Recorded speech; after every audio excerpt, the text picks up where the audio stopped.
In the beginning, God creates the heavens and the earth in 6 days.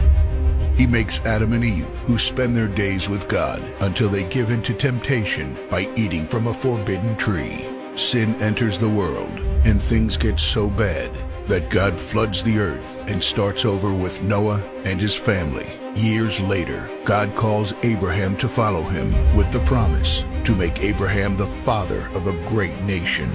Abraham obeys, and God gives him a son, Isaac. Isaac's son Jacob has 12 sons. Joseph, Jacob's favorite, becomes second in command of Egypt. God uses him to save his entire family and Egypt from starvation. Hundreds of years later, the Israelites are slaves in Egypt. Moses is called to lead the Israelites out of slavery.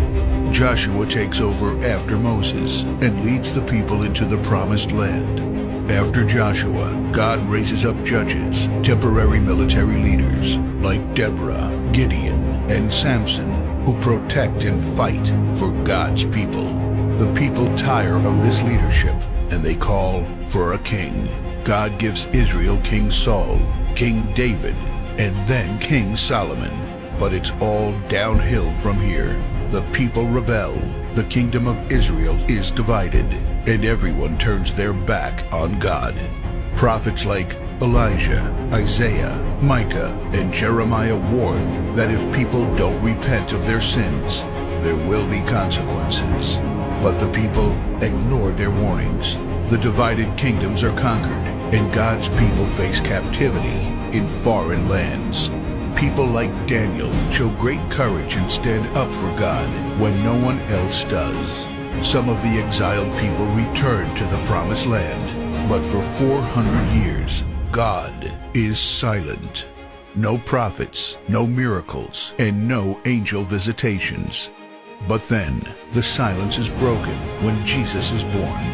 He lives a perfect life, teaches truth, and performs miracles, proving He is God. He shows us the full extent of God's love by taking our place and dying on the cross for our sin. He is placed in a grave, but 3 days later, Jesus rises again, conquering sin and death. His followers travel the world, sharing the good news of His love and starting churches.